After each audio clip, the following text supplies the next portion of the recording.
ભાઈબંધ એટલે એક એવો માણસ કે જે આપણને ઈશ્વરની મોર યાદ આવે. આપણે સીધો એને ફોન ઘુમાવી કે મજા નથી આવતી.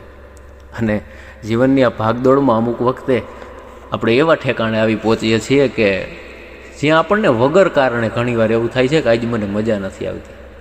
તો એની કોઈ દવા નથી, દવા તો કારણ હોય એની હોય, પણ વગર કારણની મજા નથી આવતી એની એક જ જો કોઈ ઔષધિ હોય ને તો એ ભાઈબંધ છે.